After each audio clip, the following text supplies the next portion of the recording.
I used to charge 20 quid an hour for personal training. Last year, my business turned over just shy of 2 million after tax. And I want to share in this video brutally honest life and business advice that I really wish someone would have shared with me when I first took the risk on myself and decided to go after my dreams and become an entrepreneur. What I'm about to share with you is useful for you whether you're a startup or you're making tens of millions a year. The first lesson is this: you need to decide if you are in a season of creating your life or living your life. In my early 20s, I committed all my time, all my energy, all my focus into creating my life.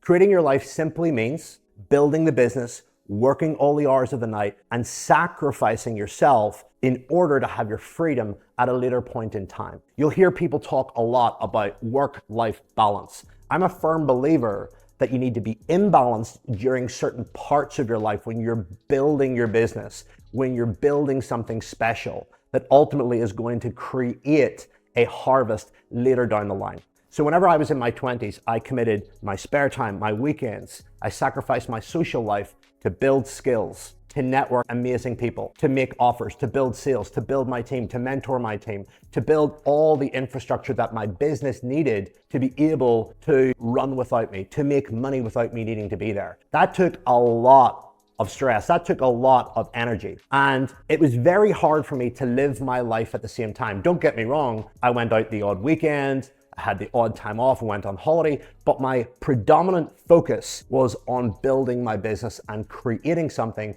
that was going to give me a harvest at a later point in time. So I really want you to ask yourself right now, are you going through a season of creation or are you going through a season of living? Living is when you give yourself permission to rest after you have built something. And you can go through these seasons, whether it's over a period of years or quarters or months. Usually, if you're in your 20s, you're going through a season of creation. And when you're older, maybe in your 30s or your 40s, after you've spent time building it, you're enjoying the fruits of your labor. You're enjoying your money, you're enjoying the freedom that you've created because you've built a team, and essentially you've earned the right to enjoy your money. Trying to create and live at the same time is really, really hard, especially if you live with a partner that's always telling you you work too much. That's not going to really fuel the ability to grow something that's going to give you freedom later on in your life. One of the biggest mistakes that I see so many entrepreneurs make is being with a partner that doesn't actually share a vision with them. And you need to get very clear on the vision that you're creating for your life down the line. And both you and your partner need to be aligned with that vision. So whenever I first met Claire, I was very clear on the fact that, hey, whenever I am 30, I want to have the option to retire. I want to be able to control my time. I want to be able to wake up on Mondays and say, what do you want to do today? I want to be able to go away on holidays and be able to extend that holiday without feeling guilty. But in order to do that, I had to go through a season of complete dedicated focus, saying no to everything and being all in on my vision. And the biggest challenge with that is it pisses people off. People don't understand you. You feel lonely. And as a result, you think you're actually losing your life. But I knew in the back of my mind what my vision was. And I knew every single time I said no to something, every single time I resisted temptation to stop, to go on doom scroll, to go on holiday with the lads, I knew every single time that I did that I was actually buying my future because nobody else was doing it. And you will find somebody that has built a great business will be exactly the same. They're 100% all in on their vision. And the most important thing for me was freedom. So that's the first lesson for you, is to actually commit to creating your life or commit to living your life. There is no right or wrong. If you want to live your life, by all means, rock and roll. And if you want to create and do something later on, so be it. But I'm a firm believer that when you're in your 20s and your early 30s, that you have got energy, that you have got health, and the longer that you leave it, the less of you is available later down the line to actually build. So if you are in your 20s, in your 30s right now, use your energy, use your health, use your time. If you haven't got kids, double down on it like I did, because I can rest assure you it will pay off big time. And I always say to people, your first business is the key to your second business. So when you focus on building a business that makes money without you, that gives you freedom, that gives you capital, and you've then got the freedom, the time, the skills, the wisdom, the network, the experience, you can then do so much stuff with that later down the line. Number two, this is going to piss a few people off. You don't have a mental health problem. You're just scared of failing. I shared something the other week on my socials and I had hundreds of people reach out and say that they agreed with me around the concept of mental health being used as a get out of jail card. I don't want to do the work. I want to hide. I'm afraid of failing. I'm afraid of being exposed. I'm afraid of pushing my boundaries. So I'm just going to play this mental health card and bow out. Do not get me wrong. There are legitimate mental health concerns and health conditions and diseases out there that can be clinically diagnosed, imbalances in the brain and all that kind of stuff. And I'm not going to get into that. I want to get into people playing the mental health card and using it as an excuse to not do the work. And I truly believe with the instant access that we have now to immediately gratifying things, whether it's social media and looking at quick humor, quick satisfaction, quick thrills, pornography, OnlyFans, junk food, our accessibility to junk food, our accessibility to instant stimuluses that excite us that otherwise would have taken years, that would have taken hours, that would have taken weeks to actually achieve or even see, are really just polluting our minds. And it builds an expectation in one's mind that things should be instantly available. For example, Instagram, everybody's showing off their body, whether they're male or they're female, and people are scrolling through and browsing all day. That stuff's instantly accessible. I had a bunch of friends over to my house last week, and we mastermind together. We talk about the world, we talk about what's going on, what we like, what we don't like, and we talked about this just overstimulus of TikTok videos right the whole way through to everything else that's available. And one of the guys mentioned something that was really interesting and intriguing. And if you're in your 30s or your 40s, you'll probably know about this. And it was around the topic of pornography. And he said the only time that you would have ever been exposed to pornography would have been if you found a dirty magazine in your mate's dad's house, or you found it in the woods, and you could only expose it there and then. Whereas if you go on the internet now, it's literally everywhere. In your face, in your discovery feeds. It's so instantly accessible. And you cannot but deny that that has changed your expectation of sometimes what you want in another relationship, how to treat somebody in other relationships. And people have got these distorted expectations of how the world should go. And I truly believe that we're surrounded by not just pornography, not just instantly stimulated stuff, but food as well. And our senses are constantly getting triggered, fired all the time. So that is causing a lot of mental health problems. And the reality is we are building a generation of people that are softer. We're building a generation of people that are afraid to do the work. We are building a generation of people that are looking at highlights on other people's social media reels and posts and not actually being able to properly filter the upsides and downsides of somebody else's life, and they just focus on the upsides. And here's the thing, when you go onto social media and you're constantly surrounded by just upsides of other people's lives, you begin to think to yourself that there is no downside, even though you may be going through it. And that creates this distortion of my life should be all positive, all singing, all dancing, because that's what I'm constantly surrounded by. And the big problem with that is that you set up expectations. And when you set up expectations for everything to be positive, then you completely just erode your power. You just literally leak energy, you leak focus, you leak everything. So from a long-term performance perspective, mental health performance perspective, I am big on slower stimuluses. So like I go out shooting, I go out fishing, I like cooking a meal, I like watching a movie rather than looking at all this quick fire junk stuff. Rest assured, it fries your brain if you're not disciplined around it. So I do believe a lot of the mental health challenges and problems right now are merely a result of people not being able to properly filter their world and look at both the upsides and downsides and embrace both. I believe that people are consuming more information, more junk than ever before.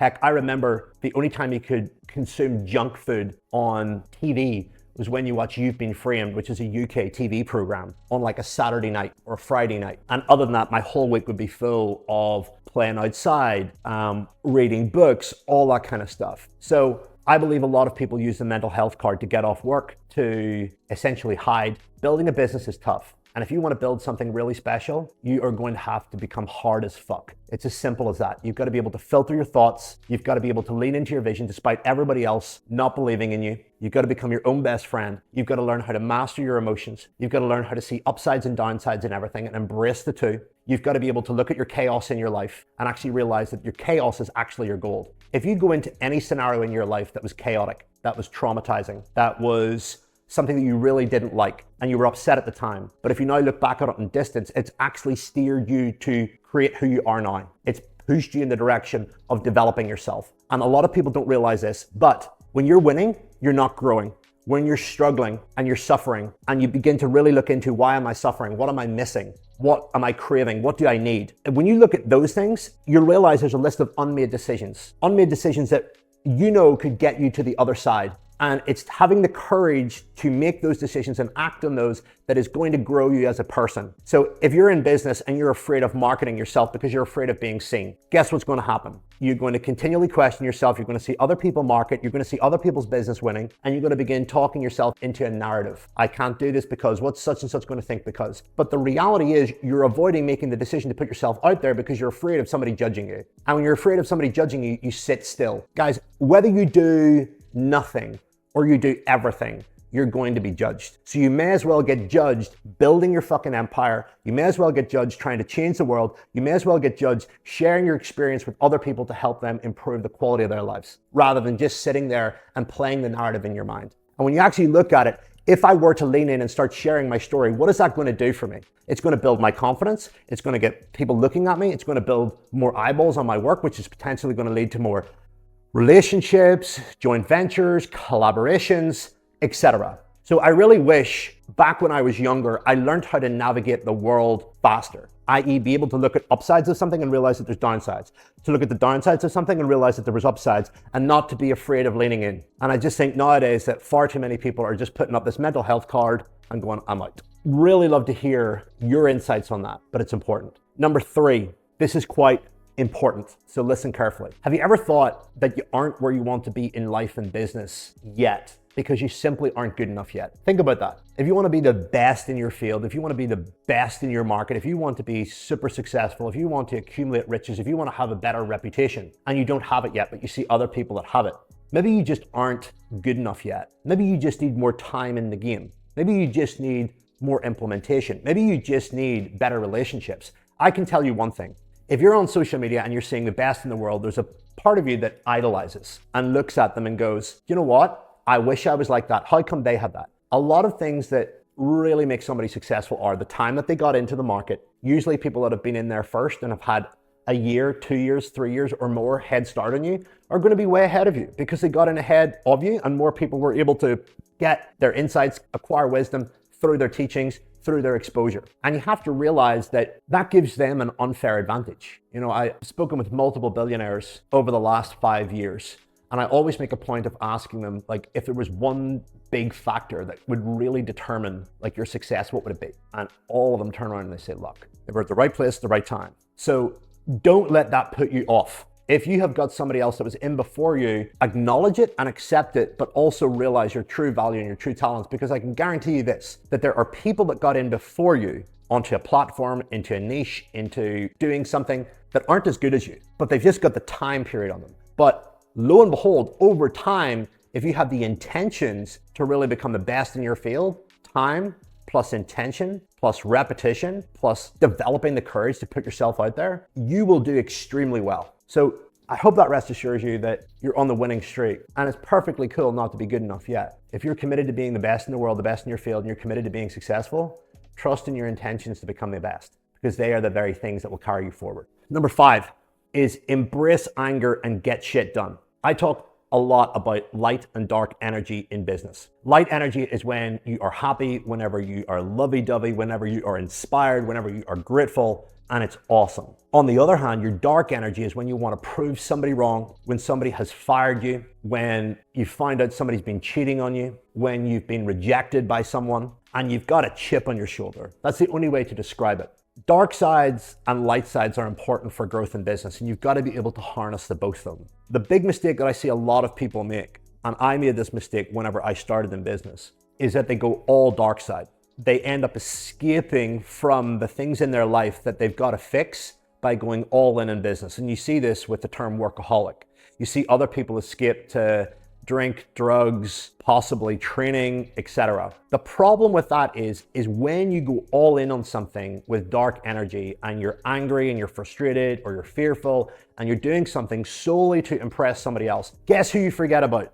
You. And you end up building a business or doing something that its entire structure is built upon an event, is built upon a person, is built upon a scenario that once troubled you, that upset you, that hurt you. And that structure is not a healthy structure. That structure will collapse. Anytime that you inject fear, you inject anger into something and a strong emotional bias, it will eventually erode because it's not sustainable. So if you're angry and you're going all in at training and building a physique or building a business, guess what? You're going to tire out.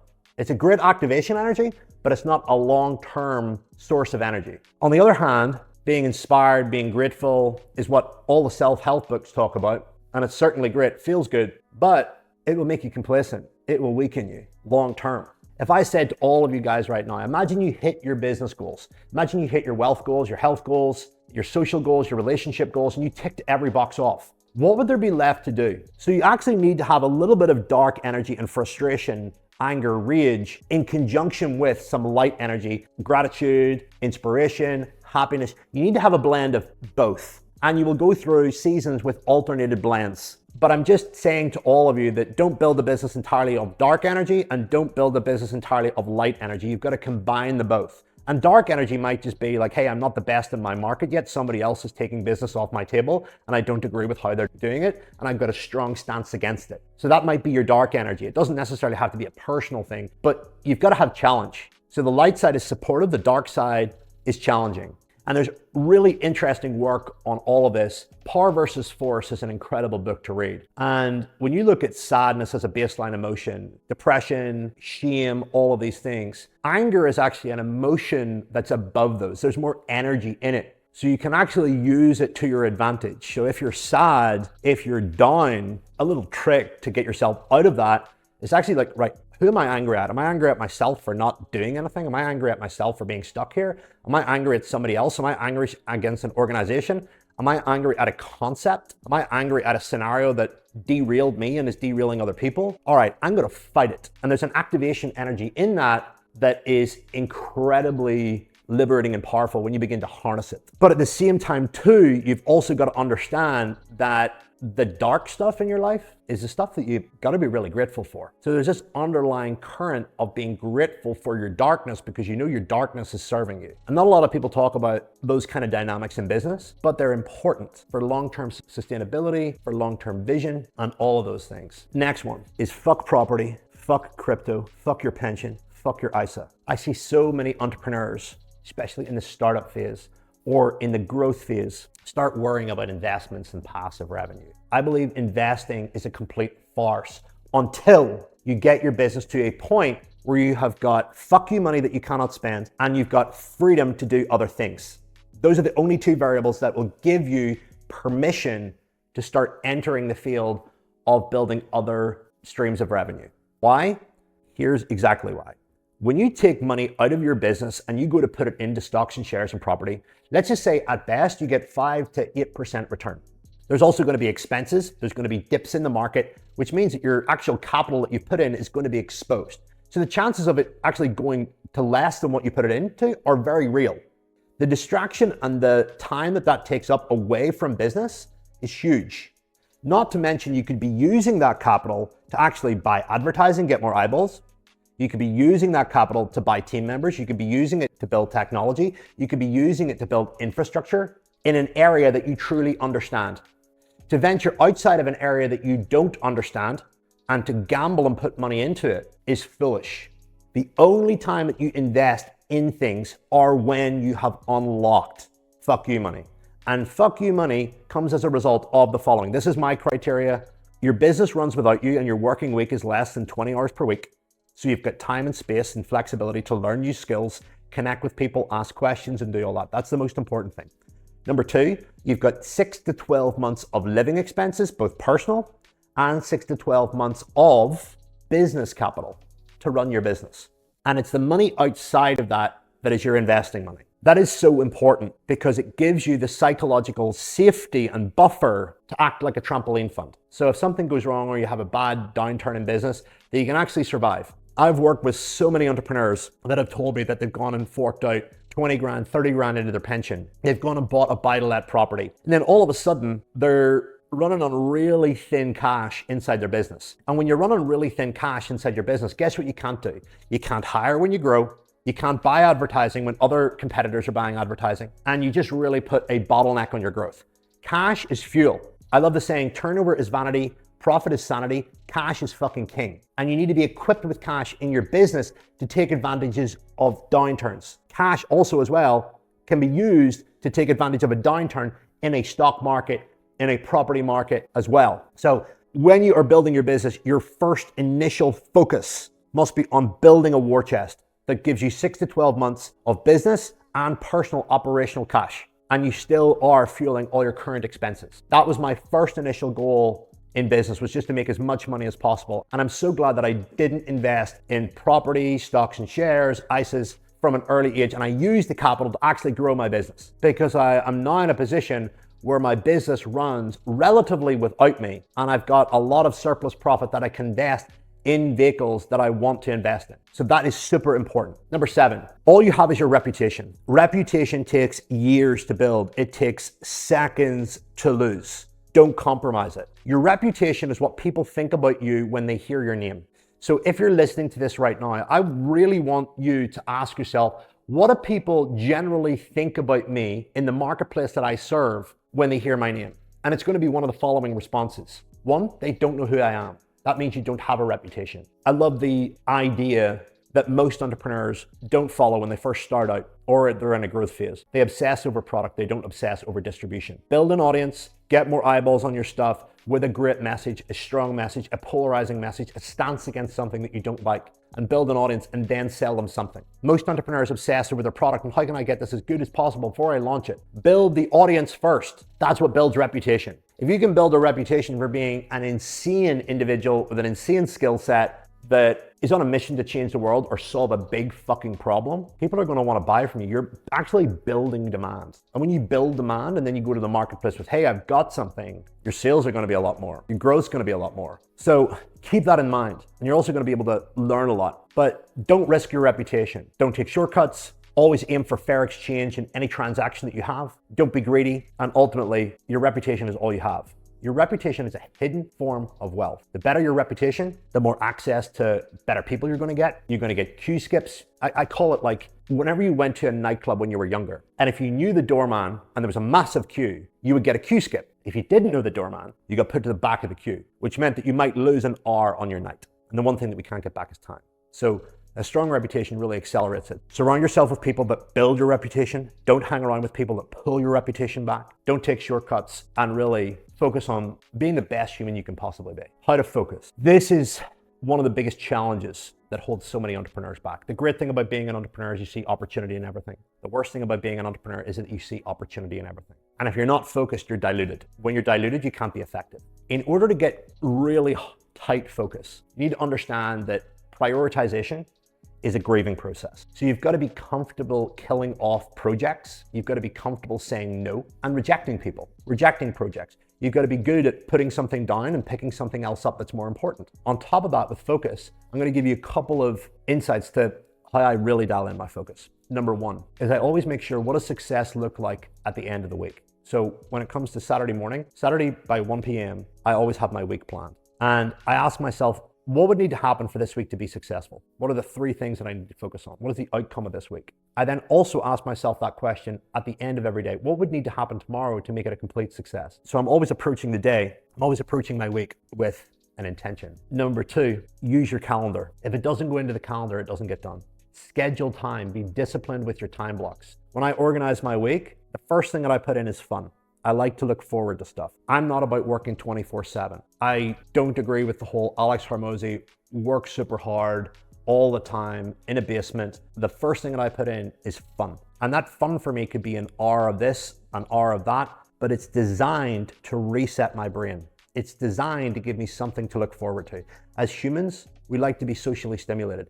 As humans, we need to rest. So factoring that in is important. I'm not saying about going on holidays for long periods of time. I'm talking about have something in your diary for your day that you can look forward to. So my day today just so happens to be I'm going for a BJJ private lesson and a BJJ class. I look forward to that. It drives my health and fitness, and it also creates a clear separation between work, rest, and fun, which then ends up after the BJJ, I come back well rested, stimulated, and excited to get back into my work. Because I can guarantee you, if you're sitting at your computer for like 3 to 4 hours straight, you are not working. Look at all the stuff that you're dipping into. So fun comes first. Second thing is health and fitness. I know I can't be effective unless I'm functioning at the best possible level. So I'm lean, I look good, my skin's good, my blood work's good, all of that stuff. And self-care would come into that too as well. Whether you want to have massages, whether you want to have skin treatments, I don't know, whatever it is that you enjoy. But haircuts, self-care is really important. The third thing that I put in there is actually business. Some of you are questioning, where's family? Family comes after business. I like to work on myself first. I like to work on my business because my business fuels my family. And when I've got that all cleared, I can then be fully myself for my family. Now, don't get me wrong, sometimes we alternate that based on certain circumstances. There's flexibility there, but I plan in fun, I plan in health and fitness, I plan in business, I then plan in family. And that's important. And the last thing that I plan in is a meeting with myself. I have a meeting with myself every single week to work out what's working, what's not working, what projects and updates to be executed in the next day or the next week. On top of that, anytime I go to work, I leave my phone in another room, ideally in another building, so I'm not dipping into it. On my Instagram, I've got an hour guard so that I can't be on it for longer than an hour. I work in time blocks, so whenever I go into something, I go, right, timer set, I have to work. I create urgency, and that just allows me to be essentially focused. And then on top of that, I love to celebrate wins. When you can actually see progress happening, that inspires you to push. So it gives you a feedback loop, very important. Number 9, how to avoid complacency and going backwards. This is the biggest threat to entrepreneurs, is that when they taste success, they let their foot off the gas. Whenever you hit a financial milestone in your business that was originally in your vision, you surpass what you feel is possible. And the whole reason for you pushing and driving and working so hard completely evaporate. And when you lose tension in your life, you coast. So back to the point I talked about earlier on about light and dark energy, you need to recreate a reason to grow. You need to find something that is going to allow you to have a bigger, wider impact. As humans, you are wired to have a bigger, broader, deeper impact. You are designed to expand. I came across a post from a business coach that talked about getting your income to a certain level where you'll be satisfied, where you'll be happy, and you don't have to pay more tax. And I totally get where they're coming from. But imagine sitting there for the rest of your life. You know, Einstein was the guy that said, you know, doing the same thing over and over again is the definition of insanity. And when you get to a point where you've ticked off all your boxes, it will take a matter of time until you start feeling frustrated, until you start feeling that you deserve more, until you realize that you've exhausted your current social circle, your current business goals, and you just want to expand and you want more challenge. So please understand that you were never designed for full-time recreation. You were never designed to push and work all the time. You were designed to do both. So you need to find a bigger why than finance. You need to find a bigger why than being the best in your market. Not going broke is not a good mission. Not being the most popular in the world around X is not a good mission. One of the biggest insights for me was, instead of chasing financial goals, when I hit off all my targets in my early 20s, was focus on impact over revenue. And that was such a liberating statement, because when I focused on impact over revenue, it created this unlimited expansion. It created this very never ending idea of just playing a huge game. And Simon Sinek talks about this in The Infinite Game. You know, when you focus on how can I make a bigger and broader impact with people, and that usually means taking on more responsibilities, hiring a team to do stuff, putting yourself out there, getting on stage, producing content, creating more polarizing content. Some of you guys will have seen the shift in my content over the last 6 months. It's because I want to go deeper and broader than the fitness market, which is a market that I've been in for so long. There's just so much that I want to share with mainstream business and coaching businesses in general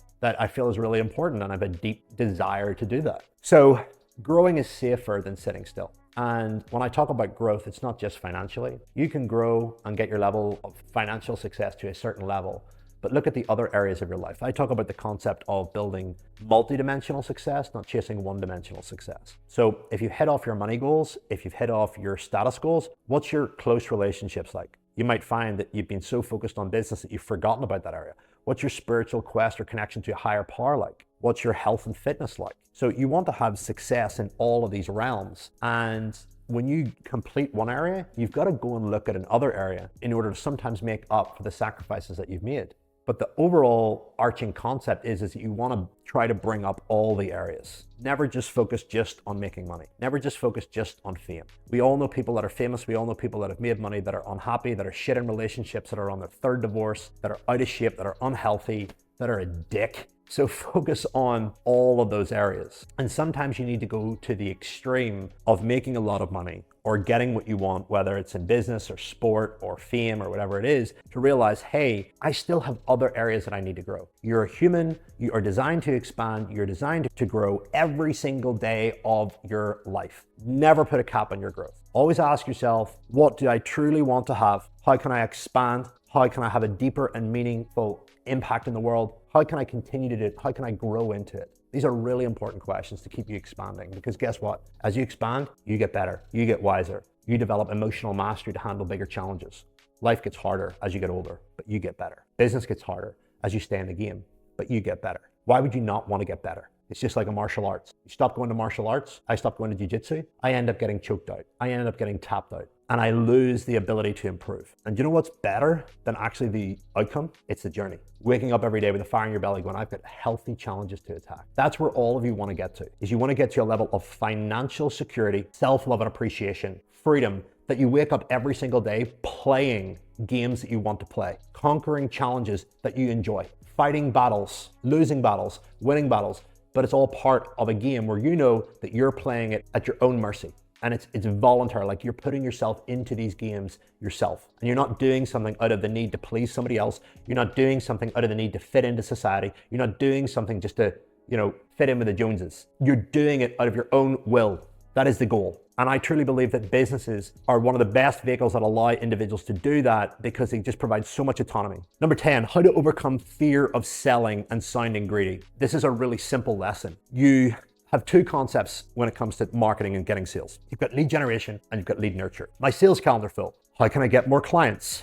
That is the wrong focus. You will see people advertising all the time. Let us fill your calendar with leads. Let us, get you more clients. The most important thing that you've got to focus on is lead nurture. Lead nurture is the relationship. How do you build a relationship? You build it through your content. Your content is your signal. And your content needs to do three things. It needs to, one, showcase people that you are authoritative, that you know exactly what you're talking about. Positioning is everything. You need to position yourself as more authoritative than anybody else. For example, I work in the game of building fitness businesses. I'm now venturing into the world of helping businesses in general. And in my world of building fitness businesses, I've coached more than anybody else. I've coached the best in the industry, and all the people that are doing mentoring and coaching in the same field as me are ex-students of mine, like 99.9% of them. That's a positioning piece. So everybody wants to go to the source. So positioning is important. How can you position yourself to the marketplace that you are the number one, that you are at the top? That requires years of mastery, years of work, years of self-development, years of risk. But positioning is the ultimate thing that allows you to control the market. On top of that, your messaging needs to de-risk people. How does working with you de-risk them? How does it de-risk them? And third, how does working with you help them create a future aspirational identity? So my company is called Fitness Entrepreneur. Back whenever I was a coach and I was a personal trainer, my mom always used to say to me, like, what do I tell my friends that you do? Are you a personal trainer or are you an online fitness coach? And I hated those words because it was other people that were doing what I was doing and I considered myself different. And I said, no, I'm a fitness entrepreneur. I love being an entrepreneur and I love fitness because it was the very thing that saved me from my type 1 diabetes. It was the very thing that gave me purpose. So really understand that. Positioning is everything. You need to de-risk your audience. You need to give them a future aspirational identity to aim for, and understand that building a relationship is more important than the little tactical plays to just generate leads. And that requires you to consistently communicate with your market all the time. Number 11, how to do business on your terms and nobody else's. This is more of a coaching cue for your team and also for your clients. If you want to change how somebody shows up, if you want to tell somebody how to do something, you've got to first of all change their belief, and then you've got to give them the marching steps. So say, for example, you've got a team member that is doing something incorrect, and you respond with, I need you to do this instead, or do that instead. Don't do that, do this. It's very superficial. You need to change the belief. So how do you do that? Well, you go, hey, team member, here's the current state of affairs with what you've just done. This has resulted in outcome. I want to encourage you to think differently about this. We need to achieve this goal. And the way that things have been done isn't going to allow us to do that. So in order for us to get outcome, we need to do 1, 2, and 3. So for example, let's say you've got a sales team and you book sales calls. Let's say the sales calls come from an advert, go into your sales calendar, and your salesperson takes the call. But there is a problem with no-shows. People book calls, they don't show up. And you ask your salesperson, hey, can you check in with these people beforehand, just to make sure that they're going to show up? That's just me telling somebody how to do something. On the other hand, a better way to do it would be, hey, all of these sales calls in the calendar are potential opportunities for us to change people's lives. They're also opportunities for us to bring cash into the business, to pay for you, to pay for me, and to pay for continual expansion and opportunity. And if we don't get that opportunity, somebody else will. And we're also going to miss out on the opportunity to save a life. It is extremely important that we check in with them 48 hours beforehand to let them know that they're going to have a call. It's going to be the most exciting call of their life and that we can't wait to speak with them. That's going to get them excited. That's going to get them committed to the call. And if there's any issues that have happened between when they booked in for the call and when they actually have the call, that they've got a direct line to you and they can let you know so that you're not wasting time. So I want you to do this 48 hours beforehand, scan the calendar every single day and look for people that have booked in. That changes the belief of why it's important, and it creates just a very comprehensive picture as to why it's important. So this is so important when you're telling team members to do stuff, when you're telling clients to do stuff. You got to shift the beliefs and then give them the marching steps. And last but not least, how to avoid tanking your business. Here's when you will tank your business. I'm going to give you the recipe of things that are dangerous. Number one, when you lose vision. When you lose vision, you can't lead your team. When you can't lead your team, there's nobody there to pull them forward. When you lose vision, you can't lead your clients, so you can't lead your market. So having a vision of where you want to take this thing is critical. Showing up for your team members, showing up for your clients is critical. Number two is when you become successful and you think that you're done. You need to recreate a bigger why. You need to reconnect with why you're doing this. And if you've run out of love for your first business, if you feel like you've completed it, do you know the best insight that I could give you to really get invigorated again? Look at your first business as the key to your second business.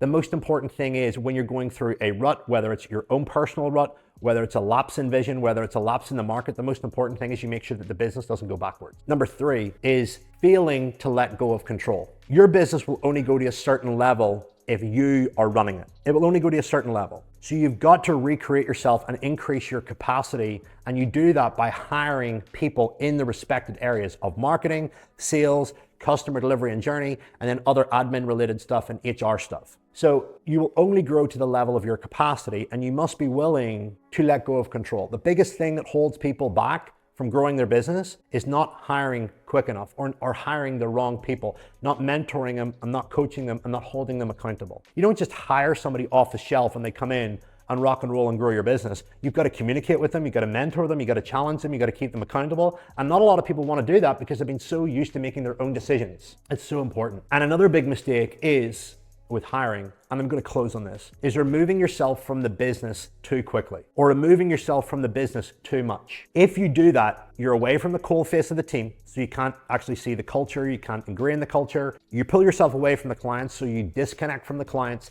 And when you disconnect from the clients, then you lose touch with your marketing, you lose touch with your sales, you lose touch with everything that's happening inside your business. So don't remove yourself too quickly. Slow withdrawal and create the communication systems and cadence outside of your business. When am I going to check in with marketing? When am I going to check in with sales? When am I going to check in with the head of customer success? What is going to be the structure of those meetings? Those are the very meetings and levels of communication that tie the whole business together. And if you pull away from all of that, you're going to run the risk of tanking your business. I'd love to know in the comments what has been the biggest takeaway for you. Drop it below. And every single week, I share my thoughts, my insights on how to build a business that gives you the life that you always dreamed of when you first decided to become an entrepreneur. I share the mindset insights that I have learned through my wins, my challenges, what's working in marketing, what's working in sales, what's working in customer success, and building teams. So if you want to build an insanely profitable coaching business, if you want to be able to live life on your own terms, make a massive impact, have consistent profit month after month, and honestly, generate real freedom for you and your family, then you're going to want to subscribe to this newsletter. Link is in the show notes. Before you go, don't forget to click like and subscribe. Lots of love.